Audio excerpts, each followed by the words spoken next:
মৌসুমের শুরুতে দুর্দান্ত ছন্দে থাকা বার্সেলোনা লা লিগায় শেষ ৫ ম্যাচে পেয়েছে মাত্র একটি জয়।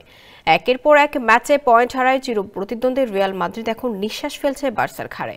ঠিক এমন সময়ে বড় ধাক্কা খেল কাতালান জয়েন্টরা। নিষেধাজ্ঞার খড়গে কাটা পড়েছেন দলটির কোচ হ্যান্সি ফ্লিক। ফলে লা লিগায় আগামী ২ ম্যাচে ডাগ আউটে পাওয়া যাবে না এই জার্মান কোচকে।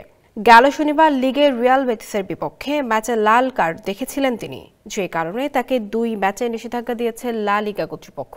তবে এই সিদ্ধান্তের বিপক্ষে আপিল করেছিল ক্লাব কর্তৃপক্ষ, কিন্তু আপিলের সপক্ষে যথোপযুক্ত ভিডিও প্রমাণ দেখাতে ব্যর্থ হওয়ায় তার শাস্তি বহাল রাখা হয়েছে। লা লিগায় বার্সেলোনার পরবর্তী ২ ম্যাচ ১৫ ডিসেম্বর লেগানেস ও ২১ ডিসেম্বর অ্যাটলেটিকো মাদ্রিদের বিপক্ষে। এলো ভিশন মুশকিল আসান অফার। যে কোনো ব্র্যান্ডের পুরনো ফ্রিজ নিয়ে চলে আসুন ভিশন শোরুমে আর নিয়ে যান নতুন ভিশন ফ্রিজ ২০% পর্যন্ত ছাড়। এই ২ ম্যাচে ডাগ আউটে থাকতে পারবেন না কোচ ফ্লিক।